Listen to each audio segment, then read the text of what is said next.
Grab your coffee because this week I'm back with another Hollywood true crime case. This case baffled me, not only because I grew up watching this actress in iconic roles, but also because of the circumstances surrounding her death and what came to light afterwards. You might have guessed it, today we'll be talking about the death of Brittany Murphy.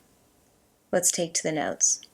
Brittany Murphy was born on November 10th in 1977 in Atlanta, Georgia. Her father, Angelo, was a mobster who owned many nightclubs in Florida, and that's actually how he met her mother, Sharon, when he hired her to work in one of his clubs. Her parents split up when she was only 2 years old, so she lived with her mother in New Jersey, and when she was a teenager, she moved to Los Angeles, California to pursue acting and singing. Brittany said her mother really supported her dreams and dropped everything to make the move when she said she wanted to act. This dream became a reality when she was cast in Clueless. From there, she was in other great films like Girl Interrupted, Drop Dead Gorgeous. She also had the chance to combine her passion for singing and acting when she was cast in A View from the Bridge on Broadway in 1977. About her singing, she was quoted saying, "My singing voice isn't like my speaking voice. I've just always kept it a secret and never taken credit because I wanted to learn how to work behind the microphone in a recording studio. And some of the singers don't even know it was me recording on their albums." Her other credits include Don't Say a Word, 8 Mile, Riding in Cars with Boys, Spun, Just Married, Uptown Girls, Sin City, and Happy Feet. She does have some TV credits too and voiceover credits in Sister Sister, Frasier, Boy Meets World, and King of the Hill, which actually got her a nomination for an Annie Award. As for her private life, we know that she dated Ashton Kutcher in 2002 after filming Just Married together. She also was engaged to a talent manager named Jeff and then to a production assistant named Joe, but neither of these engagements really ended in anything great. They just kind of dropped off.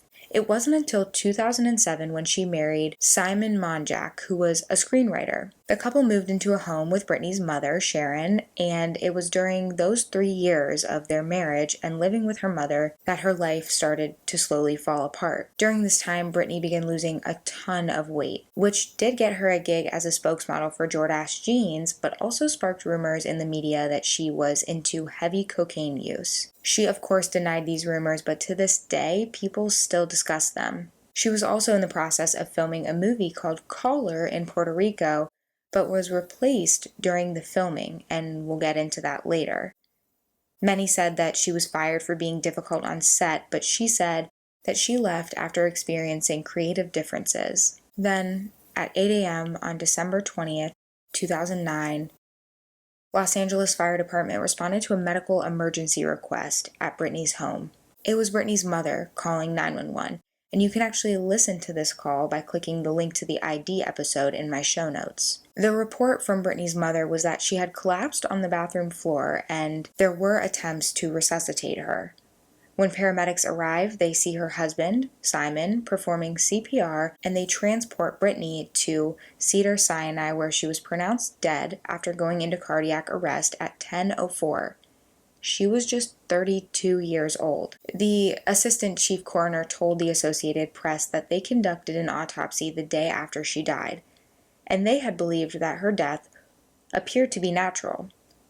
It's important to note here that her husband was heavily against this autopsy being performed. They also note that there were about 90 prescription pills on Simon's bedstand, and as they were awaiting the autopsy results, a ton of new information came into the police about Simon. For example, one of his past wives came forward to say that he was a totally different person after they got married. He was one way when he was courting her, and the second the ring was on her finger, he was a different man. He was also not really well liked in the industry. He was known for being difficult, and many called him a liar as well. His own mother said he mistook fantasy for real life, and Brittany's friends and family called him Satan. Her friends and family said they couldn't even speak to Brittany without going through Simon first. He monitored literally everything she did. Every person she talked to, every role she took. When the toxicology report finally came back, they said the cause of death was listed as deferred. And then this was changed to pneumonia on February 4th in 2010. It's important to note here that they listed a secondary factor in her death as well, and this was a mix between iron deficiency or anemia and drug intoxication, which they believed to be a mix of over-the-counter drugs and prescription. This was likely related to an upper respiratory infection that Brittany had got a few months earlier, it's assumed, but because the drugs were legally obtained, her death was still ruled an accident. And the scrutiny around her husband did not go away. Actually, he appeared on Larry King Live and on Lifestyles of the Rich and Dead, making himself look, honestly, so much worse. There was a swirl of headlines about his involvement with her death when suddenly the unthinkable happened. 5 months after Brittany's death, Simon Monjack, her late husband, was found dead in the same home.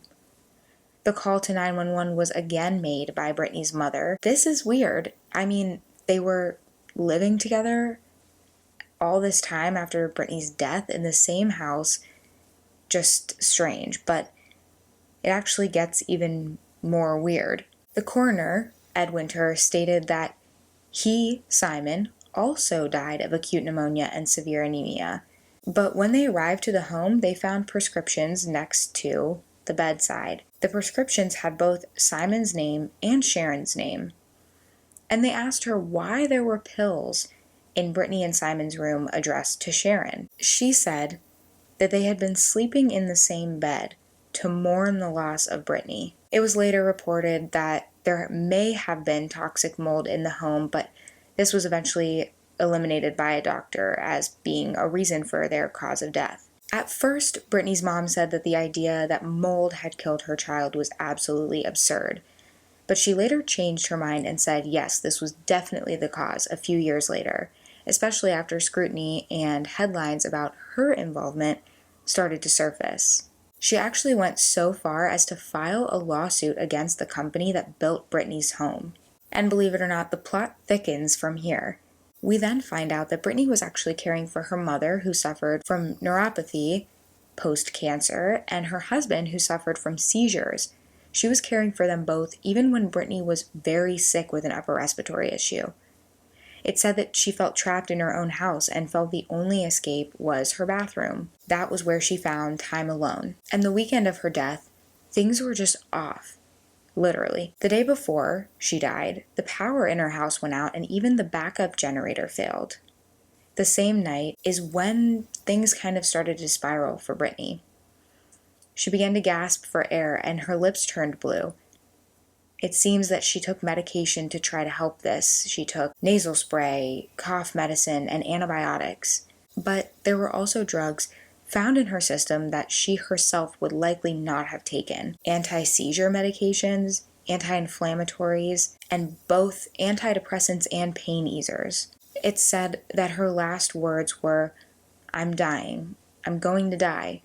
Mommy, I love you," which were said right before her mother called 911 and Simon started CPR. Another odd factor of this case is how badly her husband wanted a book written about her after she died. An excerpt from biography says, quote, "In the weeks following Murphy's death, Block spent time with Monjack and Sharon, both giving interviews, and Monjack trying to convince Block to write a book about Brittany and her tragic passing. Simon wanted the book because he was convinced, before the autopsy report on Brittany came back, that she had literally died of a broken heart caused by the shoddy way she had been treated in Hollywood."